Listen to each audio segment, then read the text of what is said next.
শ্রদ্ধাভাজন প্রধান অতিথি মির্জা ফখরুল ইসলাম আলমগীর এমপি, মাননীয় মন্ত্রী, স্থানীয় সরকার, পল্লী উন্নয়ন ও সমবায় মন্ত্রণালয়। বিশেষ অতিথি হিসেবে উপস্থিত ছিলেন মীর শাহে আলম এমপি, মাননীয় প্রতিমন্ত্রী, স্থানীয় সরকার, পল্লী উন্নয়ন ও সমবায় মন্ত্রণালয়। আজকের এই সভায় সভাপতিত্ব করছেন জনাব মোহাম্মদ শওকত রশিদ চৌধুরী, সচিব, পল্লী উন্নয়ন ও সমবায় বিভাগ। গত 16 এপ্রিল 2026 তারিখে মাননীয় প্রধানমন্ত্রীর সভাপতিত্বে অনুষ্ঠিত মন্ত্রিপরিষদ বিভাগের সভায় 6 জুলাইকে জাতীয় পল্লী উন্নয়ন দিবস হিসেবে পালনের সিদ্ধান্ত গ্রহণ করা হয়। মাননীয় প্রধানমন্ত্রী কর্তৃক স্মারক ডাক টিকিট উন্মোচন এই দিবসের জন্য বয়ে এনেছে এক ভিন্ন মর্যাদা। সম্মানিত সুধী, আপনারা অবগত আছেন প্রখ্যাত সমাজবিজ্ঞানী ডক্টর আখতার হামিদ খান তিনি উদ্ভাবন করেছিলেন কুমিল্লা মডেল। তারই অনুসরণে পল্লীর পশ্চাৎপদ জনগোষ্ঠীর আর্থসামাজিক উন্নয়ন নিশ্চিতকল্পে সমন্বিত পল্লী উন্নয়ন কর্মসূচির সফল বাস্তবায়নের ক্রমধারায় 1982 সালে গঠিত হয় বাংলাদেশ পল্লী উন্নয়ন বোর্ড, বিআরডিবি। সম্মানিত উপস্থিতি, মহান স্বাধীনতার ঘোষক শহীদ প্রেসিডেন্ট জিয়াউর রহমান 1977 সালে 19 দফা কর্মসূচি ঘোষণার মাধ্যমে গড়ে তুলেছিলেন এক সুদৃঢ় জাতীয় ঐক্য। খাদ্যে স্বয়ংসম্পূর্ণতা অর্জনে তিনি ডাক দেন সবুজ বিপ্লবের।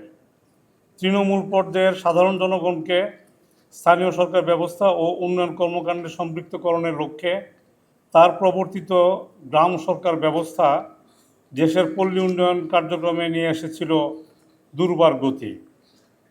সাবেক প্রধানমন্ত্রী বেগম খালেদা জিয়ার শাসনামলে কৃষি উপকরণের সহজলভ্যতা, সেচ ব্যবস্থার সম্প্রসারণ, কৃষি ঋণ মওকুফ এবং ক্ষুদ্র ঋণ ও আয়বর্ধক কার্যক্রমের সহায়তা পল্লী অঞ্চলের মানুষের আর্থসামাজিক জীবনমান উন্নয়নে অভূতপূর্ব অবদান রাখে। বর্তমান প্রধানমন্ত্রী জনাব তারেক রহমানের সরকার ইতিমধ্যে নির্বাচনী ইশতেহার বাস্তবায়নের অংশ হিসেবে পল্লী দরিদ্র ও প্রান্তিক জনগোষ্ঠীর উন্নয়নে কৃষক কার্ড, ফ্যামিলি কার্ড, খাল খনন, কৃষি ঋণ মওকুফ, পল্লী অবকাঠামো উন্নয়ন, প্রশিক্ষিত নারী ও যুব সমাজ সৃষ্টি ইত্যাদি কার্যক্রম বাস্তবায়ন শুরু করেছে, যা পল্লী অঞ্চলের জনগোষ্ঠীর মাঝে নতুন করে প্রাণচাঞ্চল্য সৃষ্টি করেছে।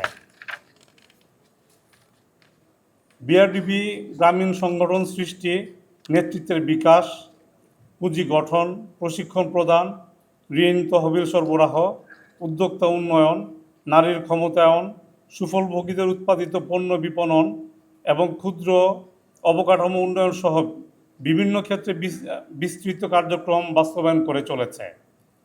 সময়ের পরিক্রমায় বিআরডিবি আজ পল্লী উন্নয়ন ও দারিদ্র্য বিমোচনে নিয়োজিত অন্যতম বৃহৎ সরকারি সংস্থা। বিআরডিবি সরকার এবং বিভিন্ন দাতা গোষ্ঠীর অর্থায়নে এ পর্যন্ত 122টি উন্নয়ন প্রকল্প সফলভাবে বাস্তবায়ন করেছে। বিআইডিএস কর্তৃক বিআরডিবির কর্মমূল্যায়নে প্রতিষ্ঠানটির দারিদ্র্য বিমোচন কার্যক্রমকে নীরব বিপ্লব হিসেবে অভিহিত করা হয়েছে। বিআইডিএস এর মূল্যায়ন প্রতিবেদনে জিডিপিতে বিআরডিবির অবদান 1.93% বলে উল্লেখ করা হয়েছে। বর্তমানে বিআরডিবি দেশব্যাপী প্রায় 1,81,000 পল্লী সংগঠন সৃষ্টি করেছে। এ সকল সমিতির সদস্য সংখ্যা প্রায় 54 লক্ষ এবং প্রত্যক্ষ ও পরোক্ষভাবে প্রায় 3 কোটি মানুষ এর সুফল ভোগ করছে। বর্তমান সরকারের নির্বাচনী ইশতেহারের সাথে সঙ্গতি রেখে পল্লী উন্নয়নে নিয়োজিত সকল সরকারি ও বেসরকারি উদ্যোগের সমন্বয়ের মাধ্যমে একটি সমৃদ্ধ, স্বনির্ভর ও আধুনিক পল্লী গড়ে তোলাই বিআরডিবির লক্ষ্য। জাতীয় পল্লী উন্নয়ন দিবসের এ তাৎপর্যপূর্ণ দিনে অন্তর্ভুক্তিমূলক ও টেকসই পল্লী বিনির্মাণে বিআরডিবি পরিবার অঙ্গীকারাবদ্ধ। পরিশেষে অসীম ব্যস্ততার মাঝেও উপস্থিত থেকে জাতীয় পল্লী উন্নয়ন দিবস 2026-এর অনুষ্ঠানকে সাফল্যমণ্ডিত করার জন্য মাননীয় প্রধান অতিথি, মাননীয় বিশেষ অতিথি, বিভিন্ন মন্ত্রণালয় ও দপ্তরের সম্মানিত প্রতিনিধিবৃন্দ, উন্নয়ন সহযোগী সংস্থার প্রতিনিধিবৃন্দ, ইলেকট্রনিক ও প্রিন্ট মিডিয়ার প্রতিনিধিবৃন্দ, সমবায় সদস্যগণ এবং উপস্থিত অন্যান্য সকল সম্মানিত অতিথিসহ এ দিবসকে সফলভাবে আয়োজন ও সহায়তাকারী সকলের প্রতি কৃতজ্ঞতা জ্ঞাপন করছি। আপনাদের সকলের সুস্বাস্থ্য, শান্তি ও সমৃদ্ধি কামনা করছি। সবাইকে আন্তরিক ধন্যবাদ। আসসালামু আলাইকুম।